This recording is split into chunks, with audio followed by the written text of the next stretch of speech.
spin that block, get dizzy. Man get popped, not busy. Man get splashed from the Draco. Wet man call that drizzy.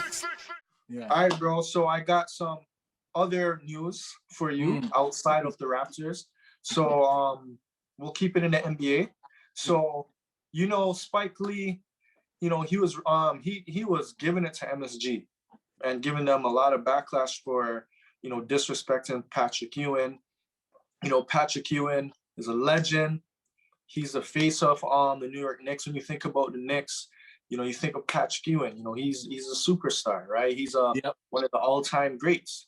He's getting stopped at the stadium by security and all of that, treating him like he's some random person coming in the building. And Spike Lee was basically saying like, hey, if this was Jordan, if this was like Derek Jeter, like, you think this could ever happen to them in their building? You know what I mean? And then Spike Lee went through his own situation with them too. So, I want to ask you, like, what do you think is wrong with MSG? What is happening there? Bro, in any big organization, you got to look at leadership. When we talking leadership with MSG, we're talking Jim Dolan, the owner, right? He's the leader. I believe he's the CEO. And this is unacceptable. And I blame both sides. And here's why. From a leadership standpoint, man, you got to have more honor and respect for those who poured blood, sweat, and tears into for you and your organization. I gave my blood, sweat, and tears to the Knicks, and that's it.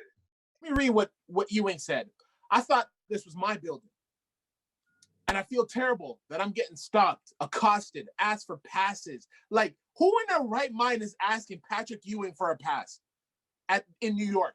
Yo, shame on y'all. That's why I don't want to hear nothing from anybody in New York. You Knicks fans, nothing, yo. This is what your organization's about. Shame. Y'all are asking Patrick Ewing for a pass, a security pass? Mm-hmm. Yo, man. Waste. He goes on to say, everybody in this building should know who the hell I am. And I'm getting stopped. I can't move around this building.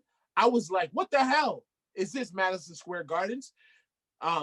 I need to call Mr. Dolan. I don't even know why he's giving him that respect. I need to call Mr. Dolan and ask him if my jersey's in the rafters. Mm-hmm. Bro.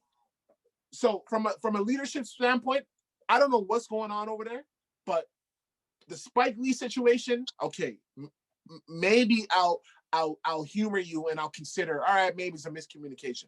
But what you guys did to Uncle Oak, how you guys dealt with Oakley, from then, there should have been a ban on everything MSG, on everything Knicks, until you guys did right by Uncle Oak, man. Y'all tore that man down in front of, publicly embarrassed him.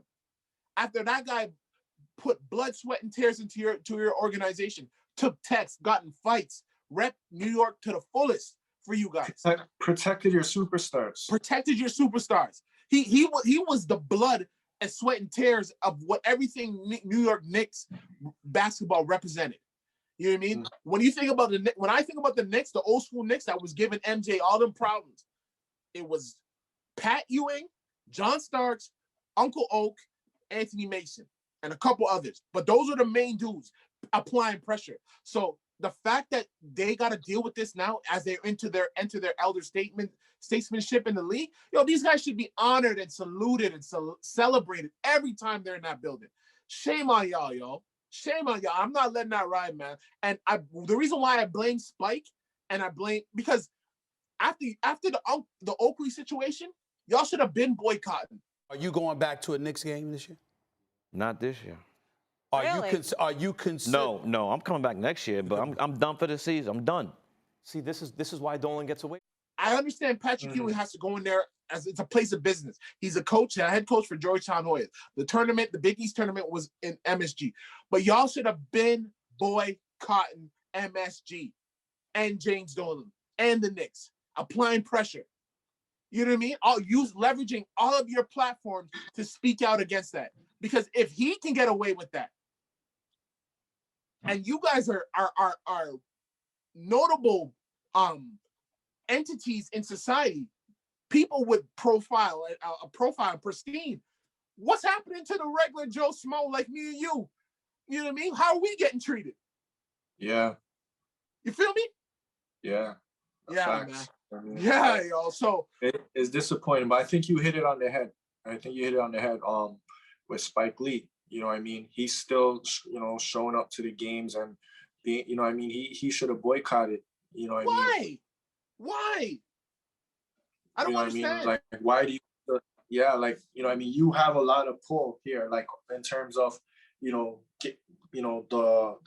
have some level of respect to get people to get on board, to boycott, to force Dolan to make a change. That's right. That's You know right. what I mean? But no, you didn't do anything. Like, yes, I understand you went on TV and you spoke out against it, but you're still front row. You're still like, exactly visibly seen being Spike Lee. You know what I mean? That's like right. Everything's all good. That's right, man. You know what I mean? So no disrespect to Spike Lee.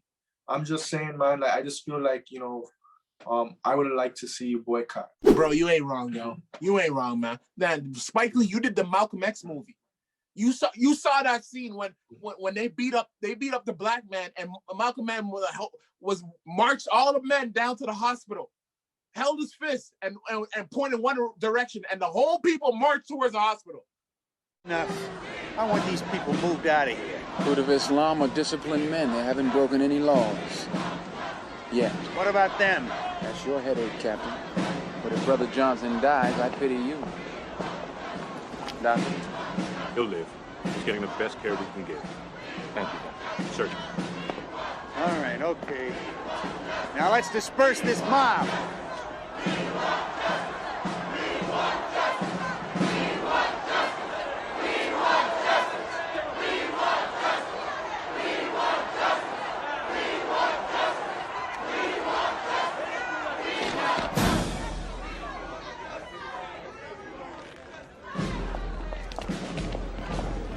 That's too much power for one man to have. But you're gonna let James Dolan talk you down and let his minions make you use another entrance and do that to Uncle Oaks and Uncle Oak, and you're just gonna fall back and say your piece and then still show up to games? Nah, bro. We got to do better, bro. And another thing too is, like, remember when the Knicks have been, bad and terrible for a long time, people would come for Spike Lee. For Spike, you know what I mean? Come on, yo. They'd be like, "Come, yo, let's see Spike. Let's see Spike." I'm pretty sure he does meets and greets and stuff like that. At least we can meet Spike, even though the team's bad and whatnot. So he had pull. He helped bring put people in those seats and put money in Dolan's pocket. Absolutely. So. And all them war stories when the Knicks were jumping off against the Pacers, when the Knicks were jumping off against the Bulls, man, y'all don't know, the Knicks had Michael Jordan down 0-2. I remember seeing that series. I'm like, shoot, man, Mike might lose. For the first time in my life, Mike might lose. Eastern Conference Finals. 0-2. Who is the one that's showing in them videos in that front row antagonizing Mike and Scotty? It's you, Spike. For a technical foul. You really see Scottie Pippen get involved in it. So you are New York Knicks culture. You're part of that culture, man. So for you to let this ride, it was. I just don't get it. Man. I don't get it, man. Man, shoot, bro. Yo, go ahead, man. Go ahead, man.